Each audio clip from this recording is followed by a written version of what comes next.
Pourquoi est-ce que les gens pensent que devenir chrétien va les protéger de tout problème? Non. Devenir chrétien ne veut pas dire difficulté zéro. Non. Au contraire, mon frère. Devenir chrétien ne veut pas dire que tu ne vas pas rencontrer des épreuves. Devenir chrétien ne veut pas dire que tout va s'offrir sur un plateau d'or. Nous ne servons pas un Dieu paresseux. Nous servons un Dieu vivant. Nous ne servons pas un Dieu qui fait des miracles. Non.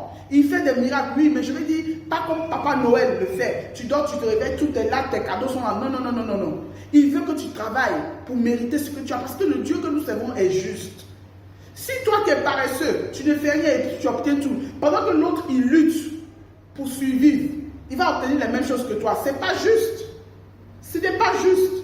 Donc il faut que tu te mettes en tête que tu sers un Dieu vivant, le puissant Dieu, le créateur du ciel et de la terre, celui qui ouvre une porte et personne ne peut la fermer, celui qui la ferme et personne ne peut l'ouvrir, celui qui a le dernier mot, dont le Fils a les clés de la mort et du séjour des morts. Donc mon frère, tu as peur de quoi? Il a la clé de la mort et du séjour des morts. Ça veut dire que s'il ne n'autorise pas, personne ne peut te faire entrer là-bas. Donc tu es en sécurité. Tu as le Père qui a créé tout. Tout lui appartient. Tu es en sécurité. Tout ce que tu te demandes de lui faire confiance et puis de travailler. Il faut travailler de tes 10 doigts. Il faut que tu fasses quelque chose. Il a mis un don en toi. Il a mis des talents en toi. Ça ne s'achète pas, c'est gratuit. Il t'a donné pour une base. Donc, si tu n'as pas d'éducation, tu n'as pas de niveau intellectuel, tu n'as pas de formation, utilise tes talents, utilise tes dons. Petit à petit, l'oiseau fait son nid. Et tu vas voir que tu vas t'en sortir. Parce que tu as le Dieu tout-puissant qui rend les choses possibles. Il est le Dieu de toute impossibilité. Il tourne tout ce qui est difficulté en facile. Mais tu dois lui faire confiance et puis obéir à sa parole. Et il m'a envoyé de te dire de te lever pour travailler. Ce qu'il a mis en toi là, mets ça en pratique. S'il t'a donné le don de faire des gâteaux, fais les gâteaux. Et tu verras que tes gâteaux vont être vendus partout dans le monde entier. Il y a des gens qui ont commencé avec 5 000, aujourd'hui ils sont milliardaires. Il y a des gens qui ont commencé avec 10 000, aujourd'hui ils sont milliardaires. Il y a des gens qui ont commencé avec 1000 francs. Aujourd'hui, ils sont millionnaires. Ils ne sont pas mieux que toi. Tu comprends? Donc, avoir le Seigneur sécurise tes acquis. Avoir le Seigneur t'aide à aller de l'avant. Avoir le Seigneur te permet de vaincre tes ennemis. Mais ça ne dit pas que tu dois t'asseoir, croiser les bras et puis tout va venir. Ce n'est pas possible. Celui qui te dit ça, c'est un menteur. Et puis tu sais pourquoi tu souffres parce que tu es chrétien? Parce que le monde ne veut pas que tu sois chrétien. Le monde ne veut pas que tu suives le Christ. Donc par conséquent, quand tu prends la décision de le servir et d'être différent d'eux, de ne pas rentrer dans leur marmaille, de ne pas rentrer dans leur complot, de ne pas rentrer dans leur injustice, dans leur méchanceté, ils te voient comme un ennemi. Donc ils te mettent les bâtons dans leurs roues pour te décourager, pour te faire croire que ton Dieu n'est pas puissant, ton Dieu ne fonctionne pas. Or, comme tu sais, un Dieu juste, si tu ne fais pas la chose juste, il t'abandonne.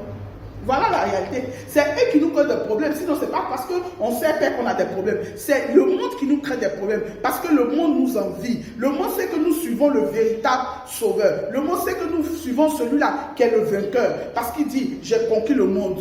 Ils savent. Donc, comme ils savent, et puis ils ne savent pas comment faire parce qu'ils sont aveuglés. Leur esprit, le diable les a aveuglés. Ils veulent nous essayer de nous détourner aussi. Mais sois fidèle. Accroche-toi et tu verras la gloire de Dieu. Tu as compris?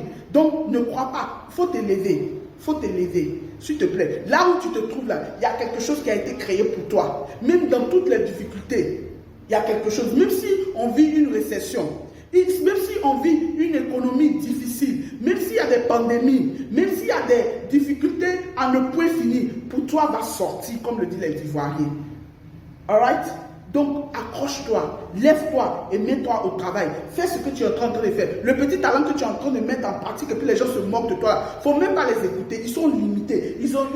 Leur esprit là, est petit comme ça. Alors toi, tu vois grand. Et puis, ce n'est pas un péché de voir grand. Donc, il faut aller de l'avant. Il faut voir grand pour réussir. Et ton Père, ton Seigneur va t'aider. Ton Père Yahweh, ton Seigneur Isaïe va t'aider à aller de l'avant. Et puis, tu vas voir. Ceux qui sont riches, ils ne sont pas mieux que toi.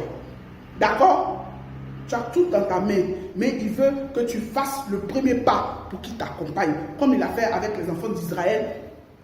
Va lire le livre de Ésaïe chapitre 43, les 3 premiers versets, et puis tu comprendras. Il dit, il est avec toi. Ésaïe chapitre 41, de 10 à 13. tu comprendras, il va te fortifier. Il dit, il est avec toi, il te tient par la main. Quelle que soit la situation, quelle que soit la condition, lui, l'Éternel, il va t'en sortir. Il est avec toi et rien de mal ne t'arrivera. Il dit, nombreuses sont les difficultés des justes. Des justes, c'est-à-dire ceux qui le suivent.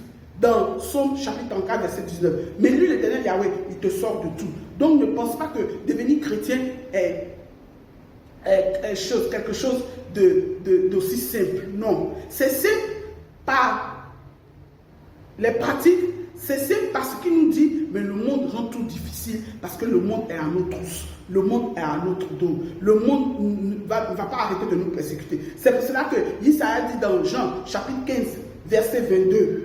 19. Il dit, s'ils sont venus pour me persécuter, donc ça veut dire que toi aussi ils vont te persécuter. Donc tu dois t'attendre à ça. Mais tu sortiras victorieux parce que tu es un vainqueur. Que Dieu te bénisse. Shalom.